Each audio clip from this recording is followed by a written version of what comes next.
Hello everyone, a very warm welcome to you all. This is Pallavi Shri and you are watching Study of This, Study Fast, Be Smart. So today I am here to discuss with you a very important topic, that is joint Hindu family business, or we can say that Hindu undivided family business. So let's begin.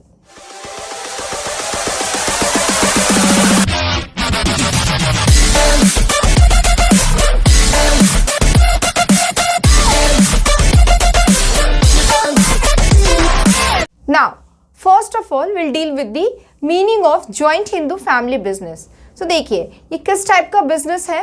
It is basically it is a family business. ये कैसा business है? तो it is a type of business which is owned and carried on by the members of Hindu undivided family, और we can say that joint Hindu family members. Most important thing in this business is it is a traditional form of business. ये सबसे oldest form of business है जो कि India में ही सिर्फ पाया जाता है. ये सिर्फ भारत में ही आपको देखने को मिलेगा and it is governed by Hindu law. इसे हिंदू लॉ के अकॉर्डिंग गवर्न किया जाता है, रेगुलेट किया जाता है. Important point in this type of business is, in this type of business the eldest member of the family is manager and he is also known as karta. So this type of business is controlled and managed by the eldest member of the family and the eldest member is known as karta. Now let's see the features of Hindu undivided family. अगर आप features अच्छे से देख लोगे then you will definitely find out the merits and demerits from this features only. Now the first point is formation. अभी देखिए joint Hindu family business को form करना ना बड़ा ही ईजी है. क्या चाहिए यहाँ पे? तो एटलीस्ट 2 मेंबर्स होने चाहिए एंड आपके पास एंसेस्ट्रल प्रॉपर्टी होनी चाहिए. ये क्या है? एंसेस्ट्रल प्रॉपर्टी यानी कि पुश्तैनीय जो हमारे पास जायदाद है वो होनी चाहिए, क्योंकि इस बिजनेस को हम हिंदी में पुश्तैनीय बिजनेस भी बोलते हैं यानी खानदानी बिजनेस भी बोलते हैं. तो इसमें 2 ही चीज़ों की ज़रूरत है. जब आप इसे फॉर्म्ड करना चाहते हो तो एटलीस्ट 2 मेंबर होनी चाहिए, और आपको तो पहले ही बताया गया कि यहाँ पे फैमिली मेंबर्स इन्वॉल्व होते हैं तो पूरी फैमिली लगने की ज़रूरत है. तो दूसरी बात क्या है कि आपके पास पुश्तैनीय जायदाद होनी चाहिए, तभी आप इस तरह के बिजनेस को शुरू कर सकते हो. पर यहाँ पे किसी तरह की कोई डॉक्यूमेंटेशन, रजिस्ट्रेशन वगैरह का पंगा नहीं होता है. इसे फॉर्म करना काफ़ी ही ईजी है. Second point is liability. देखिए इसका फीचर्स क्या है ना कि लाइबिलिटी यहाँ पे 2 तरह की होती है, लिमिटेड भी और अनलिमिटेड है. लिमिटेड किसके लिए? तो जितने भी को पार्टनर है यानी जितने भी मेंबर्स है, फैमिली के मेंबर्स हैं, वो सारे आपके यहाँ को पार्टनर होते हैं. उनको को पार्टनर वर्ड बोल दिया जाता है. तो दे ऑल आर को पार्टनर, और उनकी जो लाइबिलिटी है वो लिमिटेड लाइबिलिटी होती है, यानी कि उन्होंने जितना शेयर कंट्रीब्यूट करा है उनके उतने शेयर के लाइबल हैं आपके बिजनेस में, और उन्हें अपनी पर्सनल प्रॉपर्टी बेचने की ज़रूरत नहीं होती है. बट जो यहाँ पे एल्डेस्ट मेंबर हैं, जो कर्ता हैं, उनकी लाइबिलिटी अनलिमिटेड होती है. अनलिमिटेड लाइबिलिटी का मतलब आप लोग सोल प्रोप्राइटर में भी देखे होंगे कि अगर बिजनेस में लॉस होता है तो उन्हें अपनी पर्सनल प्रॉपर्टी को सेल आउट करके बिजनेस के लॉस को कोप अप करना पड़ता है. बट जो बाकी के मेंबर्स हैं उन्हें ऐसा नहीं करना पड़ता. वो उतने ही रिस्पॉन्सिबल हैं जितने अमाउंट उन्होंने कंट्रीब्यूट करा है बिजनेस में, शेयर्स जितना लगाए वो उतने के लिए कंट्रीब्यूट करेंगे. उन्हें अपने सेल्फ अर्न्ड मनी को देने की ज़रूरत नहीं होती है. तो यहाँ पे लाइबिलिटी 2 हुई, कर्ता की अनलिमिटेड और बाकी को पार्टनर यानी कि बाकी के फैमिली मेंबर्स की लिमिटेड होती है. Third point is control. अभी देखिए यहाँ पे कंट्रोल कर्ता का होता है. कर्ता कौन? The eldest member of the family is known as karta. तो यहाँ पे डिसीजन उन्होंने लेना है, यानी 1 हैंड कंट्रोल होता है यहाँ पे बिजनेस में. तो सारे डिसीजन, सारे आइडियाज उन्हें लेने होते हैं. तो run and manage by and control by कर्ता ओनली. तो यहाँ पे बाकी के अदर मेंबर्स का कंट्रोल नहीं होता है. Next is continuity. देखिए हमने सोल प्रोप्राइटरशिप में पिछले वीडियो में डिस्कस करा था कि वहाँ पे कॉन्टिन्यूटी बिजनेस में नहीं होती है, बिकॉज 1 एंड ओनली पर्सन होते हैं जो बिजनेस को कंट्रोल करते हैं. बट यहाँ पे है पूरी बिजनेस, पूरी फैमिली लगी हुई है बिजनेस में. तो यहाँ पे क्या होता है कि बिजनेस में रेगुलरिटी, कंटिन्यूटी बनी रहती है. फॉर एग्जाम्पल अगर एल्डेस्ट मेंबर का एज अगर 78 ईयर्स है, तो अगर उनके डेथ होने के बाद या फिर उनके साथ कुछ भी प्रॉब्लम होने के बाद जो अदर एल्डेस्ट मेंबर हैं उनके पोजीशन को ले लेते हैं, यानी कि कर्ता का पोजीशन अब उनके पास शिफ्ट हो जाता है, सारे राइट्स रिस्पॉन्सिबिलिटीज अब उनके पास शिफ्ट हो जाते हैं. यानी कि अगर नेक्स्ट नेक्स्ट एल्डेस्ट मेंबर अगर 72 के या फिर 75 के हैं, जो भी हैं, तो सबसे एल्डेस्ट मेंबर 78 थे, तो उनके जाने के बाद जो नेक्स्ट एल्डेस्ट मेंबर होते हैं वो अब कर्ता का पोजीशन ले लेते हैं, यानी बिजनेस ड्रॉप नहीं होती है। जनरेशन आफ्टर जनरेशन, यानी दादाजी के बाद पापा को, पापा के बाद उसके बच्चे को, जनरेशन आफ्टर जनरेशन ये शिफ्ट होती जाती है, बिजनेस कंटिन्यू चलता है, बिजनेस बीच में बंद नहीं होता है। माइनर मेंबर्स, देखिए ये बिजनेस का बड़ा ही अच्छा खासियत है यहाँ पे कि minor can also be a part of this business, यानी एक छोटा बच्चा भी इस बिजनेस का पार्ट हो सकता है। यानी यहाँ पे कोई ऐसा पंगा नहीं कि आप 18 ईयर्स के हो ना हो, ऐसा कोई प्रॉब्लम नहीं है। एक न्यू बॉर्न बेबी भी बिजनेस का पार्ट हो सकता है, बिजनेस का मेंबर हो सकता है। तो ये बड़ा ही अच्छा अपॉर्चुनिटी है कि एक माइनर भी बिजनेस का मेंबर हो सकता है, उसे भी उस प्रॉपर्टी में हिस्सा मिलेगा। Next is system of joint Hindu family business. Actually there are two types of joint Hindu family business, यानी कह सकते हो actually there are two system of joint Hindu family business.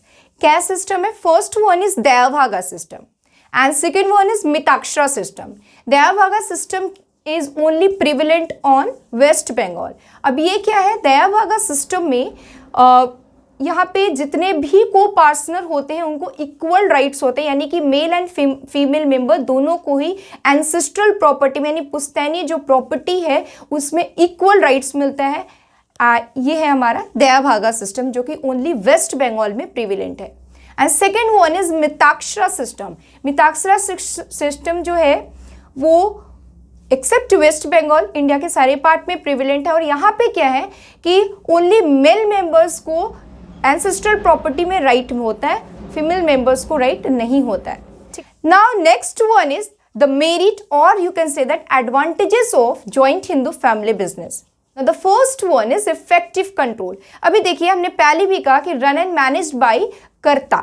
यहाँ पे जो बिजनेस एल्डेस्ट मेंबर होते हैं वो उनका ही सारा कंट्रोल होता है। तो एक हाथ में कंट्रोल होने की वजह से एक हाथ में डिसीजन लेने का पावर होता है, उनके पास अथॉरिटी होता है, तो इफेक्टिव कंट्रोल हो पाता है उनका बिजनेस पे। अब देखो अगर आपके पापा ने आपको कुछ कह देना है, सपोज आपके head of the family member पापा हैं या फिर आपके दादाजी हैं, तो अगर उन्होंने कुछ कह देना है तो वो आपके लिए पत्थर की लकीर है, वो आपको तो करना ही करना है, अदरवाइज थप्पड़ नहीं खाना है।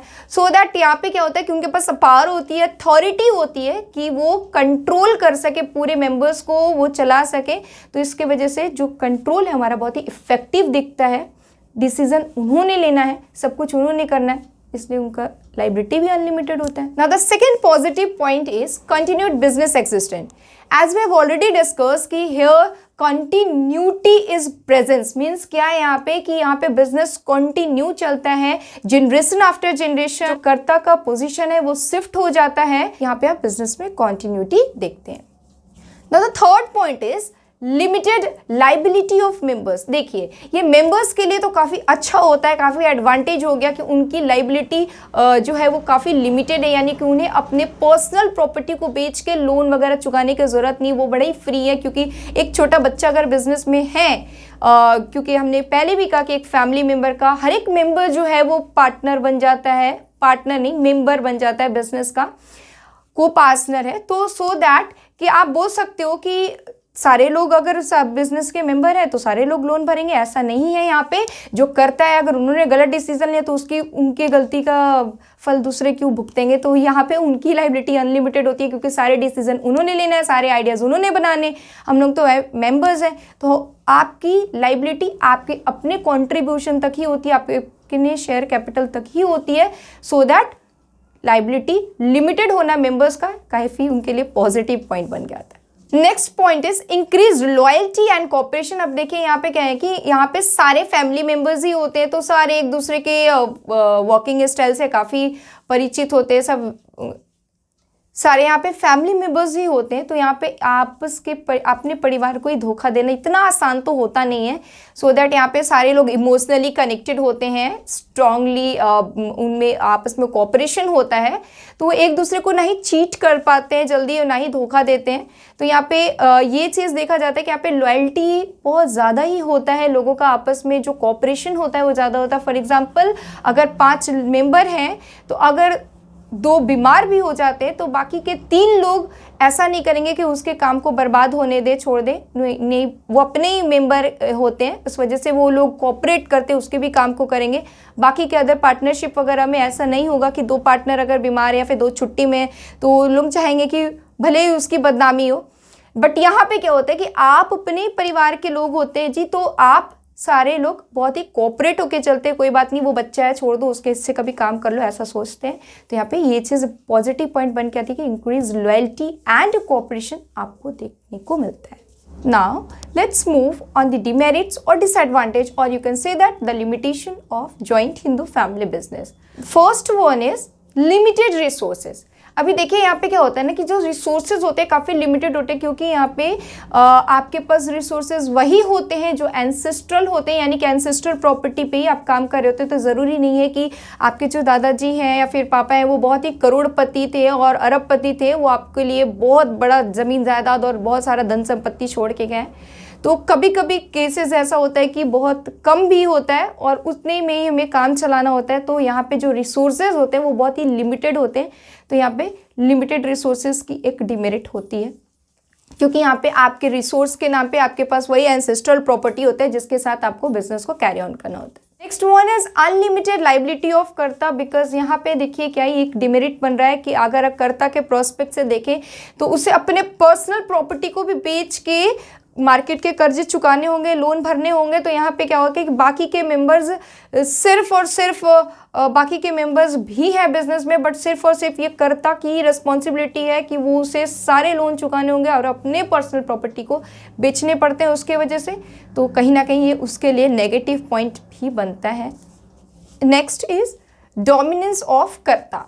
देखिए यहाँ पे एक डेमेरिट बन के आता है कि डोमिनेंस ऑफ करते हैं। यहाँ क्या देखते हैं, क्योंकि जो दबाव है वो कर्ता का रहता है बिजनेस में, क्योंकि सारे डिसीजन उन्होंने लेने हैं, सारे आइडियाज़ उनके हैं। तो सारे जो बिजनेस के टेक्निक है उनके द्वारा दिए जाने हैं कि आपको क्या करना है, कैसे करना है सारे। तो कभी कभी ऐसा होता है कि लोगों में कन्फ्लिक्ट हो जाती है, यानी मेंबर्स में कन्फ्लिक्ट हो जाती है आपस में, क्योंकि आप ज़रूरी नहीं कि हर टाइम आप उनके बात पे एग्री हो, उनका पॉइंट, उनका थॉट पॉइंट ऑफ व्यू और आपका thought point of view same हो। कभी कभी ऐसा होता है कि लोग अग्री नहीं करते और इस वजह से घर में ही लड़ाई शुरू हो जाती है, मेंबर्स में ही आपस में अनबन शुरू हो जाती है। तो यहाँ पे कन्फ्लिक्ट देखने को मिल जाता है। कह सकते हैं कि एक जो दबदबा है, उनके पास अथॉरिटी है, पावर है, तो वो आपको हुक्म देते जा रहे हैं, आपको उसे उनके अकॉर्डिंग ही चलना पड़ता है।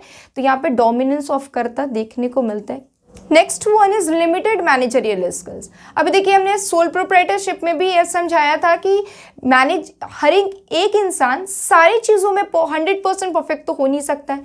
तो ज़रूरी नहीं है कि जो हेड ऑफ द फैमिली है वो काफ़ी इंटेलिजेंट हैं, काफ़ी मैनेजमेंट स्किल्स हैं उनके पास, काफ़ी नॉलेजेबल हैं, बहुत पढ़े लिखे। ज़रूरी नहीं है, एक बार बहुत पढ़ा लिखा इंसान भी कभी कभी वो सारे बिजनेस आइडियाज़ परफेक्ट नहीं ले सकता है।